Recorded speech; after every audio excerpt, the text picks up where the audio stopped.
Good morning everyone. আজকে সকালবেলা সোনাকে বললাম, সোনা আজকে তোমার বাজারে যাওয়ার দরকার নেই, আমি আজকে বাজারে যাব। মাঝে মাঝে বাজারে গেলে মনটা খুব ভালো হয়ে যায়।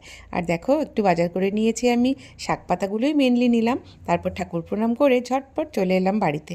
আজকে আমার প্রচুর কাজের চাপ আছে পার্লারে, তো সেই জন্য রান্নাবান্না সেরে আমি পার্লারে চলে এসেছি।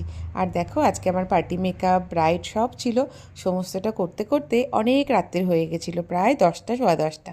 তখন সোনা বলল, তোমাকে আর বাড়িতে গিয়ে ডিনার রেডি করতে হবে না, চলো আমরা বাইরে থেকে খেয়ে আসি। তো বলতে না বলতেই আমরা চলে এসেছিলাম হোটেল বিনায়কে, হিল কাট রোডে। এখানে এসে আমরা পনির বাটার মশালা, না শাহি পনির, মশালা কুলচা, বাটার নান আর চিকেনের যেন কি একটা মেনু অর্ডার করেছিলাম, এই মুহূর্তে আমি ভুলে গিয়েছি। তো ভিডিওটা আমি দুদিন পর এডিট করছি। যাই হোক, ঝটপট খাওয়া দাওয়া সেরে আমাদের মোটামুটি 11:30 পৌনে 12টা বেজে গিয়েছিল। আর এই হলো রাতের শিলিগুড়ি। টাটা।